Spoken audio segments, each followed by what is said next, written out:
I like what I do and I like people. And if you like people, you're in the right business. I love your product. It has changed the way Winnick Fine Jewelry has done business, and it has made me some nice profits and a lot of happy clients. Hello and welcome to Digital Jewelers, where we explore the fascinating world of jewelry and the brilliant minds that shape the industry. I'm your host, Marius, and today we have a truly special guest, a leader in the world of diamonds, innovation, and craftsmanship. Joining us today is Richie Winnick, president of Winnick Diamonds, a family-owned business with a long-standing legacy in the diamond industry. With decades of expertise, Richie has been instrumental in bringing high-quality diamonds to the market while upholding values of integrity, trust, and excellence. Winnick Diamonds has earned a stellar reputation for providing top-tier diamonds and exceptional customer service, making them a trusted name amongst jewelers and collectors alike. Richie, welcome to the show. It's an honor to have you here. Thank you. How are you? And I just want to get it out there. I love your product. It has changed the way Winnick Fine Jewelry has done business, and it has made me some nice profits and a lot of happy clients. So I appreciate everything you do. I appreciate the technology and the new upgrades that you guys have come up with. I think it's fantastic.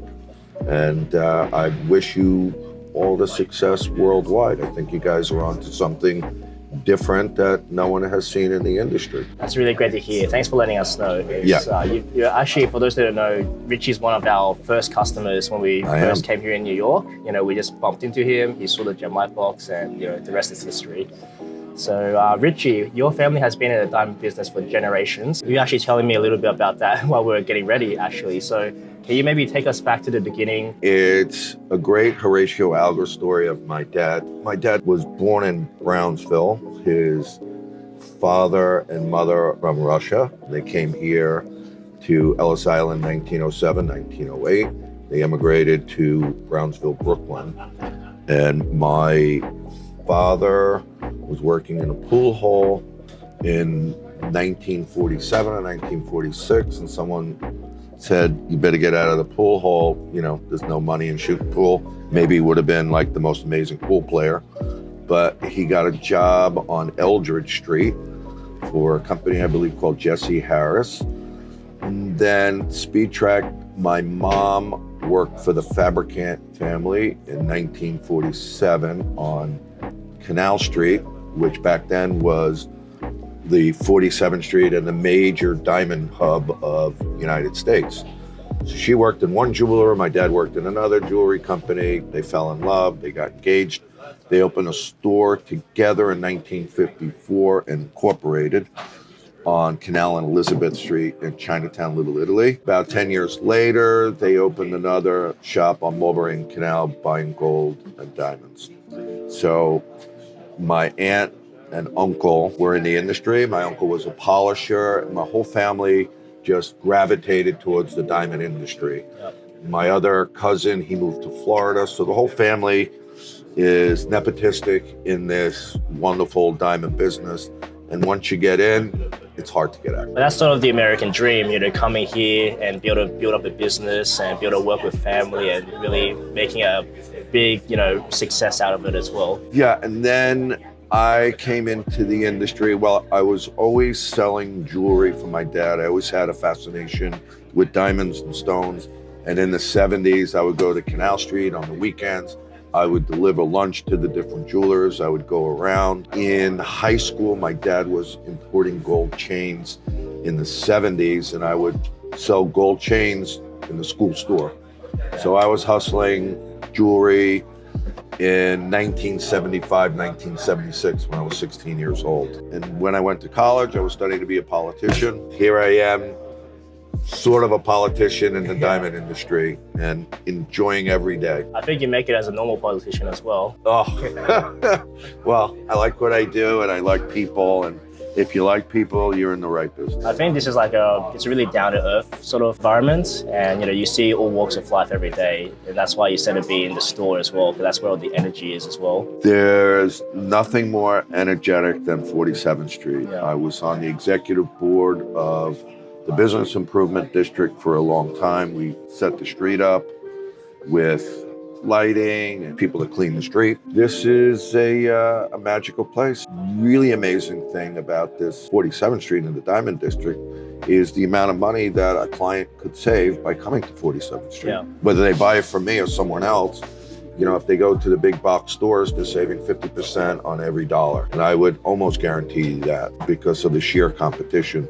You're dealing with over 2,500 people. And what's amazing is you also work like directly with the wholesalers upstairs, you know, there's people running around. So it's just being able to have that convenience, I think really helps as well. What are some of the biggest lessons that you've learned over the years in this business or maybe, you know, as part of being here? Biggest thing I would say is being honorable, having integrity, doing what you say, giving the customer, if it's a 14 karat chain or 10 karat diamond, make sure that the weights are correct.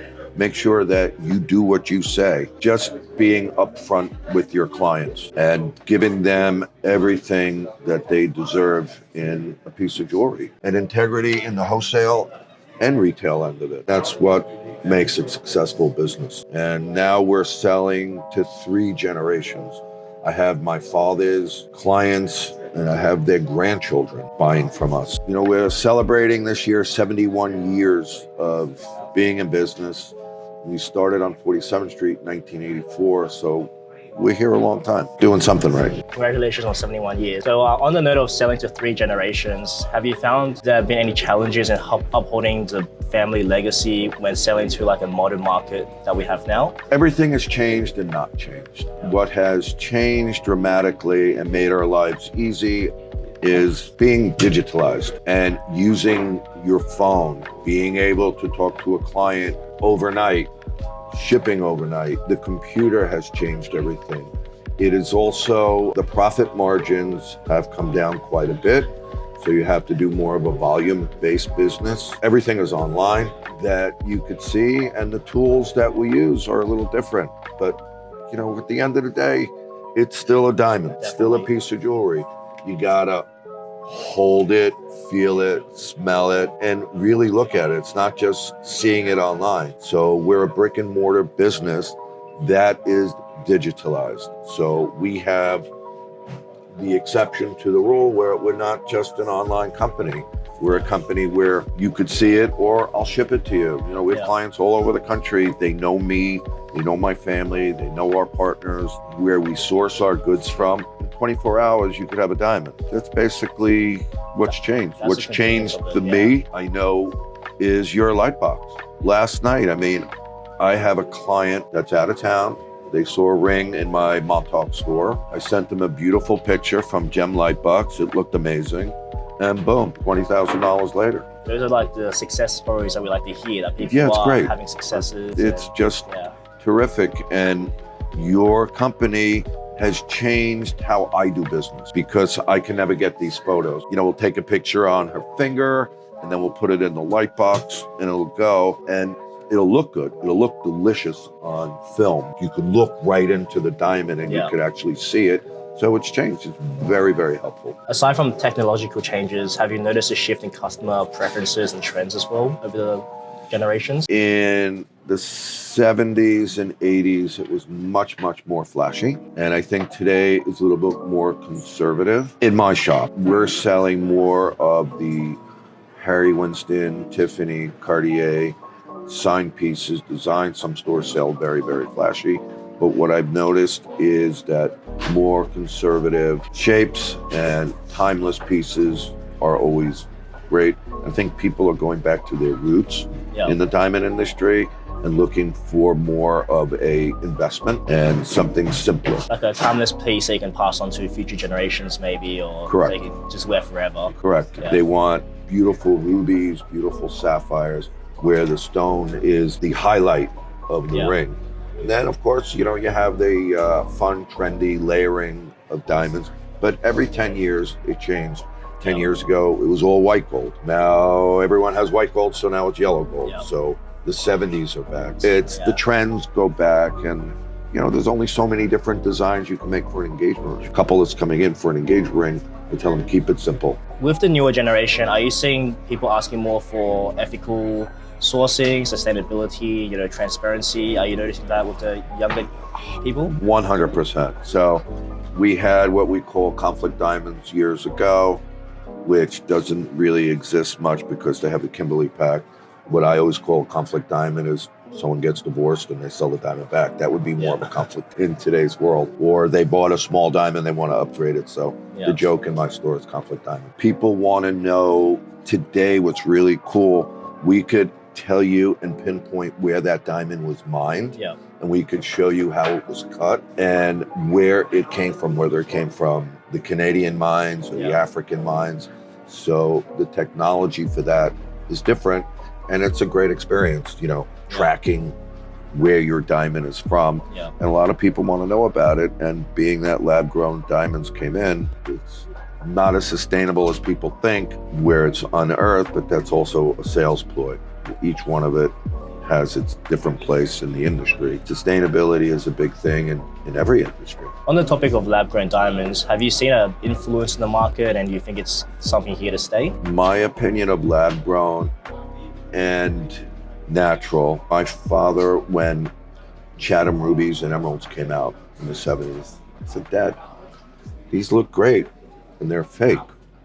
He said, "Well, there's a stone for everybody. If someone can't afford that fine ruby, then they could buy this." So the same thing with lab-grown emeralds, rubies back in the day. Today we have lab-grown diamonds. So it fit into a market where people were never able to afford a diamond. So the client from 1,000 to 10,000 can now buy a beautiful diamond, but that diamond has no value. It is a fashion item. It has a place in our market. We sell lab and we sell natural. The problem with lab-grown diamonds, they came down a lot in value. So a lot more people, like I said before, can't afford it, but there's no resale ability. So that's the caveat that you're selling a lab-grown diamond to a client. Just make sure that they know that they're not buying a piece of history, that they're not buying something they could pass down, or God forbid they need money, they can't resell it. With a natural diamond, you're gonna get a piece of history. You're getting a piece of earth.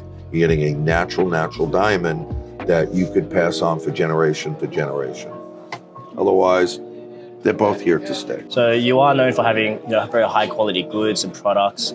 Could you maybe walk us through the process of how you select your diamonds, like what thought process and what system goes into that? I'll show you something. These are all made in our factory.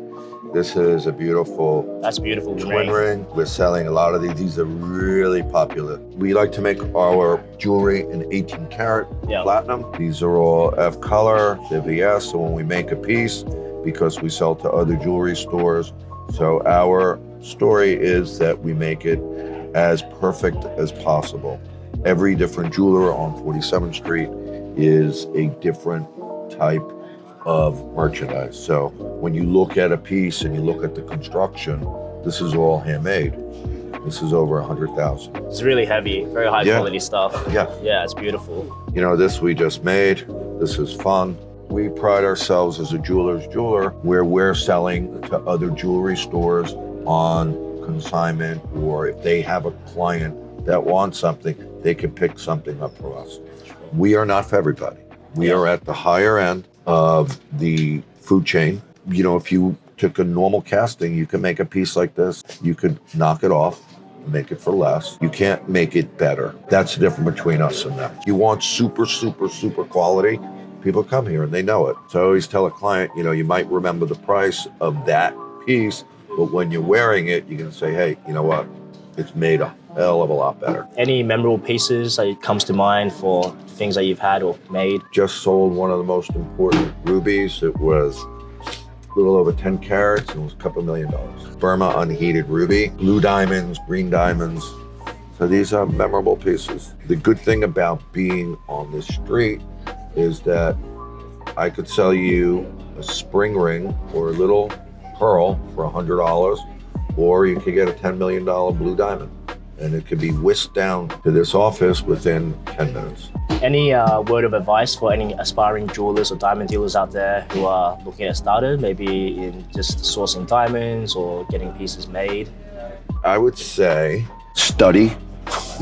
There's a lot to learn. Take a GIA course, take a colored stone course, read about antiquities, read about watches. The more knowledge you have, the better you're going to be. Get a nice client, just be upfront with them.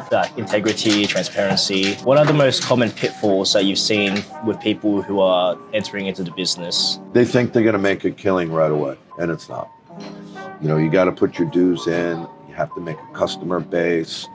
And just because you're selling a very, very expensive piece to one guy doesn't mean you're going to make a boatload of money. You need to take your time and you'll have a great business. Put your hard work in and you got to know what you're talking about. There's no way to fake it here. You know, just be upfront. And then for consumers who are looking to buy a diamond or an investment, what would you recommend they prioritize, you know, for like someone who's getting into, you know, maybe an engagement ring or buying something special? I would go online. I would focus on cut, color, and clarity and size. I would first figure out what your fiance's shape she likes, whether she likes a round stone, a marquee, whatever shape she likes. That's going to be the most important first purchase of your life. Come in, try to keep your fiance out of it because it's much more romantic to do this on your own, and figure out the amount of money you want to spend. Figure out your budget, and then you compare apples to apples. You can go online. It's very easy to shop for a diamond. Go find someone you feel comfortable with, and that's, you know, the best advice I could give. I have to come to you when I get to that stage in my life. Oh, I would love that. You know, you can definitely get a bargain. And that's what 47th Street's all about. 2,500 jewelers just downstairs. There's thousands of people. And you got to feel comfortable where you're purchasing. And then you make a relationship with the jeweler. You know, you have a jeweler, you have an accountant. You know, we're going to be number one in your life too. And you're also buying an experience. We have a store here in New York. We have a store in Montauk. So wherever you want to go, the store out east is a little bit more casual. It's a lot of fun. And this place is a lot of fun. I mean, you look around, these guys have been here forever. Charlie Dioria, his dad started in 1938. Barry Recko, his father, started with my dad. I mean, they were best friends. So it's generational. It is a fun place to be. You know, you can walk down the street. It's a little bit grungy at sometimes, but that's part of the... I think that's part of the appeal. That's like, part of the whole thing here. And if you could weed through all that nonsense, you're going to have a good experience. We hope that people come in here, they have a good experience. Now we actually have some quick fire questions. So just the first thing that comes off the top of your head. Favorite diamond cut? Whatever the last one sold. That's a good answer. White diamonds or fancy colored diamonds? I love fancy colored diamonds, but they're extraordinarily expensive. So two different questions. White diamonds are more abundant. I love fancy colored diamonds. The most exciting trend in diamonds right now? I think just diamond tennis necklaces and tennis bracelets. You know, the straight line necklace. I gave one to my wife for Christmas.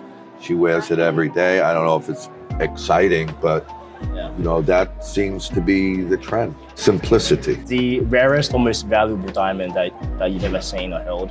It was the diamond that Shirley Temple wore. It was a big blue, an intense blue, I think it was an 8-carat Shirley Temple diamond. It was like 28 million. Wow. A blue diamond. A massive blue diamond. That's the end of the interview, and thanks for having an insightful conversation. I actually learned a lot and I had a great time as well. Before we wrap up, where can our listeners find you? Like whether it's in New York or online? You can find me in New York or Montauk.